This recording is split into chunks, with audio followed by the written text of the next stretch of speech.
Economic losses loom as Nigerian banks battle to escape extinction.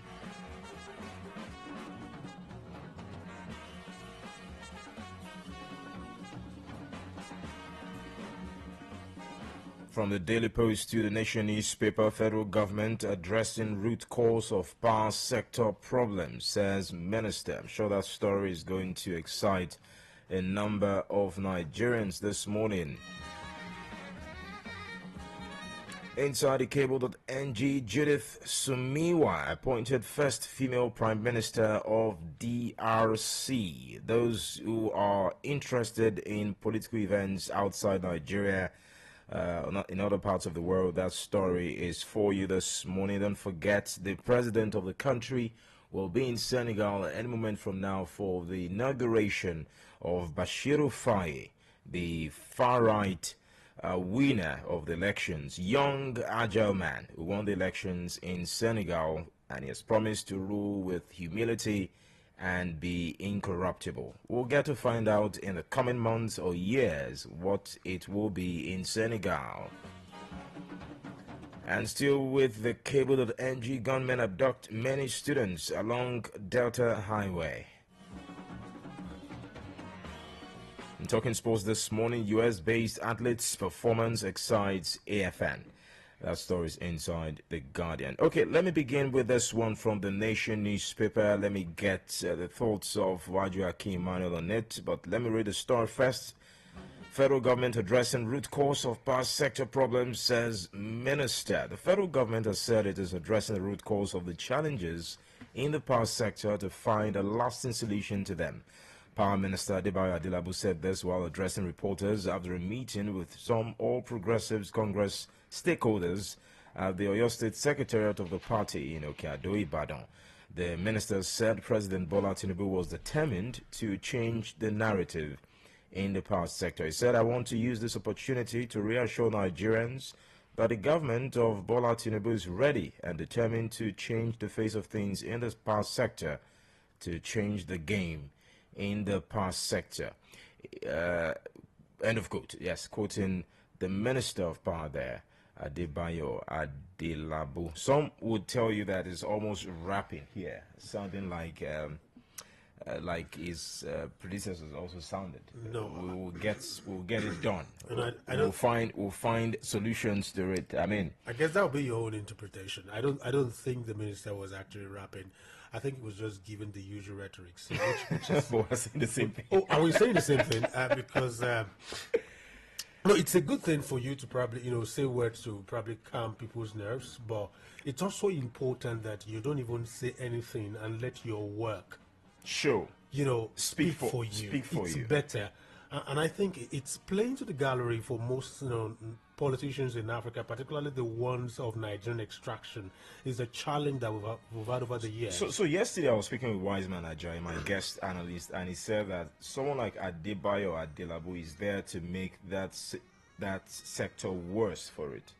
Is there to make it fail because it's in the hands of private individuals, and he was suggesting that it should come back to the government. And I had a challenge with that. See, I know that we often say that the position of a minister is administrative, that you don't necessarily need to have this hands-on experience. But the question really is this: how do you bring one of the most brilliant economists in Nigeria into the power sector when we had people who were schooled in that particular field, and you're not choosing them? I'll give you a simple example. One of the greatest ministers of power that we've ever had was Batanaji. He barely was able to do much, not because he didn't do, but the system wasn't definitely helping out. And now, if somebody with that height, educationally and professionally, can't do anything, couldn't do much. So, no, I didn't do. Who can't do anything? So now you suddenly just felt like so a systemic rot, hampering the chances of our power sector to develop. Some would tell you that they are the power cabals who are making so much money providing alternatives. And you see, the truth, people in government know them. In fact, people in just government, like we have with security. In fact, people in government are part of them, and that's the reason we all know that it's almost impossible for some things to be fixed. Anyways, in if you're Nigeria. listening back home, please share your thoughts with us. The number is 070-47,815. Do call in. Share your thoughts. Do you think we have a systemic problem that is being the flaw of our power sector, such that it's likely that we'll remain in darkness for a long time in this country? We'd like you to call in and share your thoughts. I don't want to exaggerate, but you know that since 1999, trillions have been spent, and guess what? It is worse than it was in 1999. So what are we doing? Atiku Abubakar told us at a point that more than 16 was it billion? I think $16 billion has been spent on the power sector, and we're still where we are. Anyways, let's take this one inside the Punch newspaper. Naira recovery now tackle inflation. That's according to BDCs. The Association of Bureau de Change Operators of Nigeria said that the recovery of the Naira has led to a relative decrease in the prices of goods and services in the country.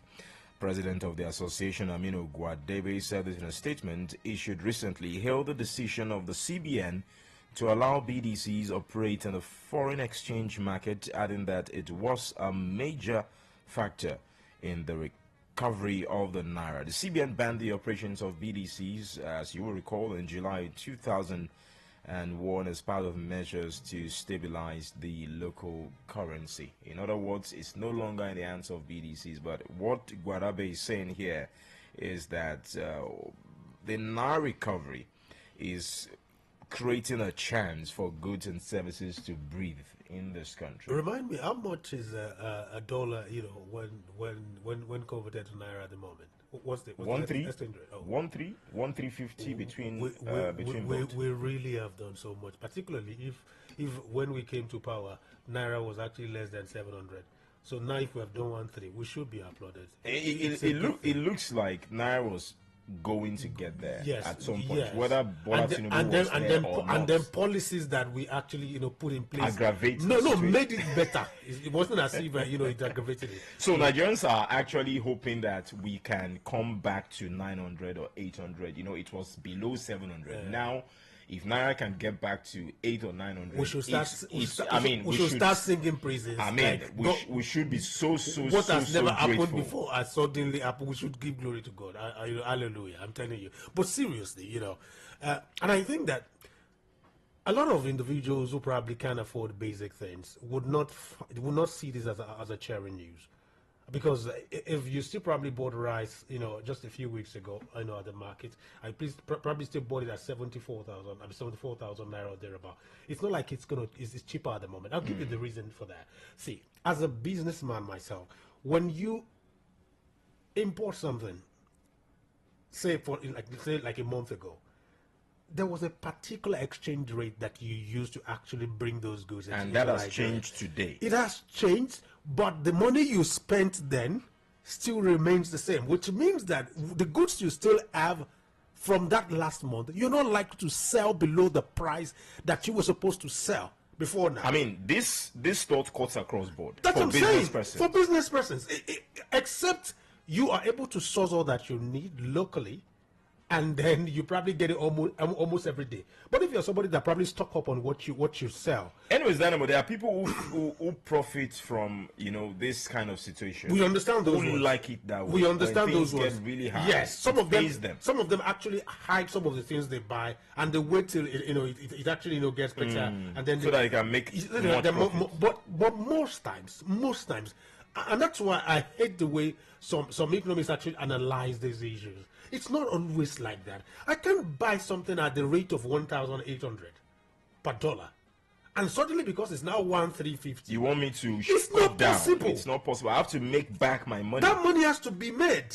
So, and that's the reason you see here people, they go to the market and they say some things, even the government has told them that something. So I think the bottom line is once you exhaust that particular product line, the new ones that are coming, then whichever exactly. you're getting at that at that particular price should be sold at that, yes. not escalating. It's just the way it is. Very well then. Let's take this one still on the Punch newspaper. Minimum Wage Committee to reconvene mid-April. The 37-member tripartite committee on minimum wage set up by the federal government will reconvene mid-April to continue further negotiations and consultations on the new minimum wage expected to be announced by President Bola Tinubu on May 1, 2024. The National Treasurer of the Nigerian Labour Congress, Akim Ambali, who is also a member of the tripartite committee, made this known in an interview with correspondents in Abuja over the weekend. Ambali noted that the committee members are still collating and analyzing the report received from the zonal public hearing. So, what should be the pronouncement on May 1 from President Bola Ahmed Tinubu? We've had, proposals ranging from 250 to 500,000 to 1 million, later back to 500,000 naira. That's a proposal by Labour to the federal government as the least, money that can be paid to public servants. But of course, that's why we had this tripartite committee to look at the reality of what amount can be paid. I'm not trying to be a doomsday prophet, but it would never fly. It doesn't make sense. That's the truth. So what's the list for you? No, it's not about the list. It's about we doing the right thing as a people. First and foremost, cut the cost of governance. Anyways, the presidency wants to sell one of its private jets. Cut the cost of governance. Block all the leakages. Fight corruption the way you want people to believe that indeed you're fighting through Ola Olukoide at the EFCC. So once we do that, and people can see, Nigerians, you don't need to do so much for Nigerians. That's what I've noticed. But the NLC is saying that Nigeria, this country, can afford to pay at least 200k to the least civil servants. That's where I'm going. Let's use America as an example. Maybe their minimum wage should be probably, I don't know, but I'm saying that on a yearly basis, depending on the sectors you probably operating, you probably will have like $36,000. There was a time in Nigeria that our value was more than that of the American people. So the question is, do you know what it means for an American to be asking for $500,000? I know they're not the same, but this is the way we're devaluing Naira with our request. The reason we're here is because we're not producing.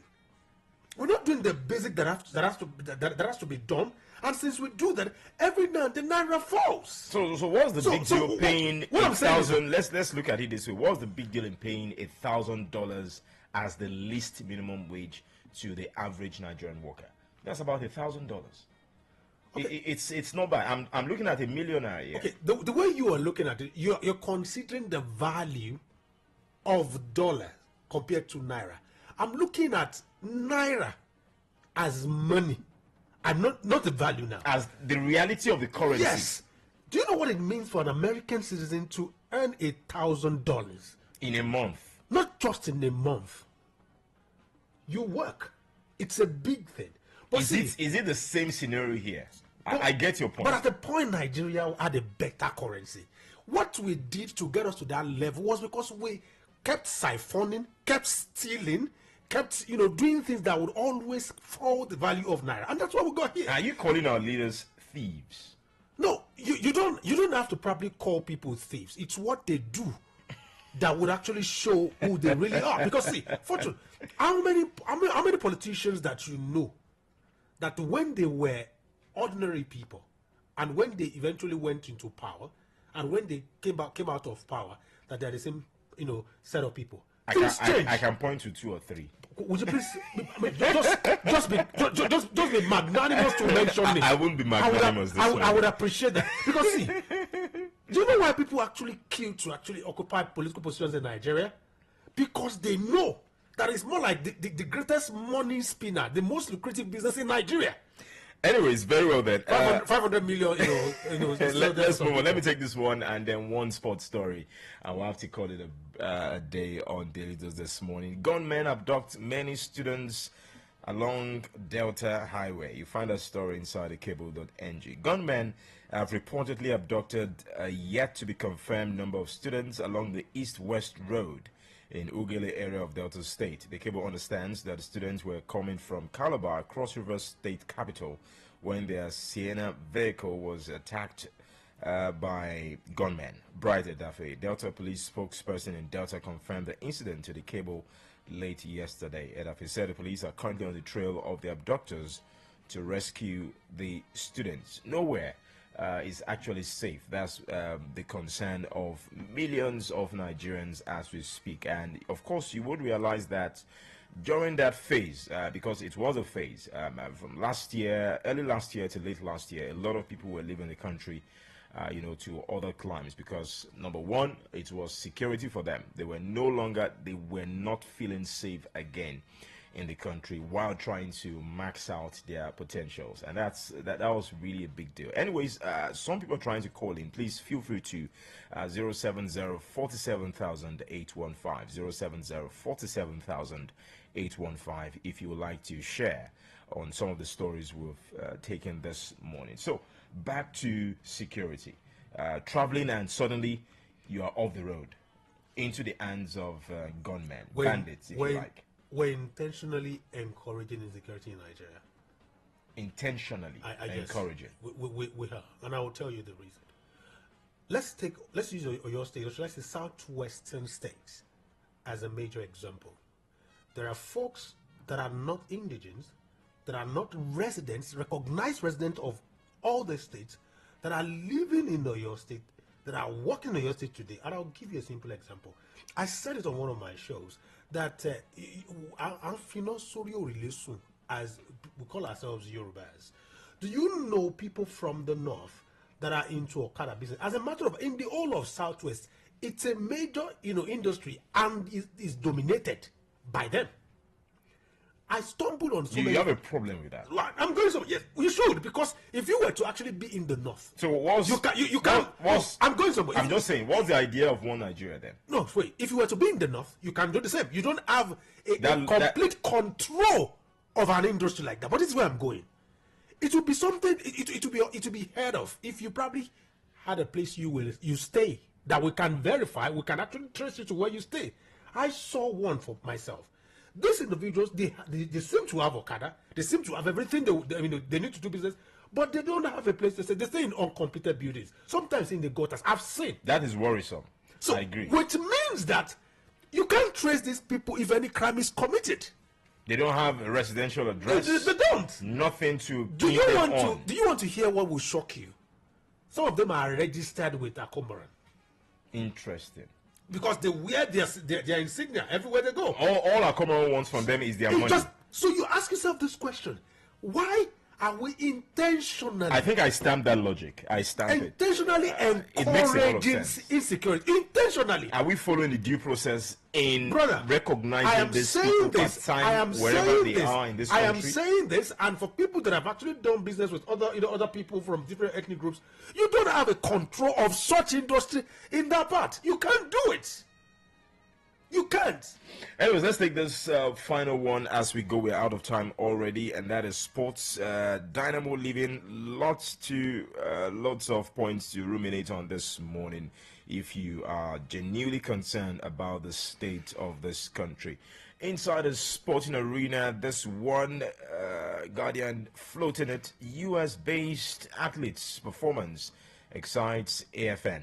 The build-up by some Nigerian athletes based in the U.S. side of the national trials for the Paris 2024 Olympic Games is giving officials of the Athletics Federation of Nigeria great excitement. Since the end of the 13th African Games in Ghana, where track and field stars helped Team Nigeria to the second position on the medals table, the nation's athletes have turned in impressive results in various meets across the U.S. Over the weekend, Favour Philly, who was not part of the party in Ghana, ran the fastest time of her career, clocking 10.85 seconds to win the women's 100 meters at the Battle of the Bayou. And I trailed one story earlier inside a cable saying Judith Sumiwa has been appointed the first female prime minister of DRC. So sorry I can't take that story, but you can find it inside the cable.ng. Under the right conditions, athletes will thrive. Parting words, Dynamo. It's a win-win for Nigeria and those individuals abroad. probably in the US, most of them will not be considered because they are not at par with what those ones actually require. Unfortunately, because we don't prepare for anything here, they would do well. No, it's just see, or we prepare rather late, too late. No. We prepare, but it's we too don't late. even have the facilities for them to be at that level. To be at that optimal level of performance. So what we do is that because most of us are lazy as administrators, we just say, thank God, and we take them abroad. And sometimes rather, those people would actually go there and eclipse our expectations. So, and then we start taking glory for what we never did. It's just what it is in Nigeria. Because unfortunately, what has AFN done for in these recent athletes? times for these athletes? Most of the athletes that are really flying Nigeria's flag high at the moment. So why do these athletes decide to fly Nigeria? Why do they want to represent Nigeria so much? They don't have a choice. Not like so much. They are rejected where they are, most of them, and they really want to enjoy global recognition. So you have you have to represent the country, a nation, and so once you do it for another country, Nigeria, and don't get it twisted, we're the most populous black nation in the world. It's something, and we've been able to raise that regardless of our realities. I mean, it's just